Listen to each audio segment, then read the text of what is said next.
সূরা ইখলাস কখন পাঠ করলে সাথে সাথে ফলাফল পাবেন, ভালো করে বুঝেন। সূরা ইখলাস হচ্ছে পবিত্র কোরআনুল কারীমের ভিতরে ছোট সূরাদের ভিতরে অন্যতম একটি সূরা। তবে ফজিলতের দিক থেকে সূরা ইখলাস হচ্ছে গুরুত্বপূর্ণ ফজিলত, এবং এই সূরাটা এমন একটা সময় আল্লাহ পাক রব্বুল আলামিন নাজিল করে দিয়েছেন যখন আল্লাহ রাসূল সাল্লাল্লাহু আলাইহি ওয়াসাল্লাম দ্বীনের প্রচার করতে লাগলেন। এমন সময় আল্লাহ পাক রব্বুল আলামিন এক আল্লাহর দাওয়াত দিতে লাগলেন। তখন কাফেররা আল্লাহ রাসূল সাল্লাল্লাহু আলাইহি সাল্লামকে কোশ্চেন করলো যে, মুহাম্মদ, তুমি তো এক আল্লাহর দাওয়াত দাও, আমরা তো কোটি কোটি দেবতার পূজা করি, তারা আমাদের সমস্যার সমাধান করতে পারে না। তুমি যে আল্লাহর দাওয়াত দাও সেই আল্লাহ কয়জন এবং সেই আল্লাহর সন্তান আছে কিনা?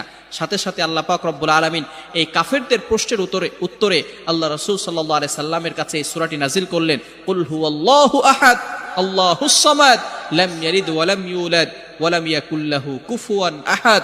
আল্লাহ পাক রব্বুল আলামিন এক, অদ্বিতীয়, এবং আল্লাহ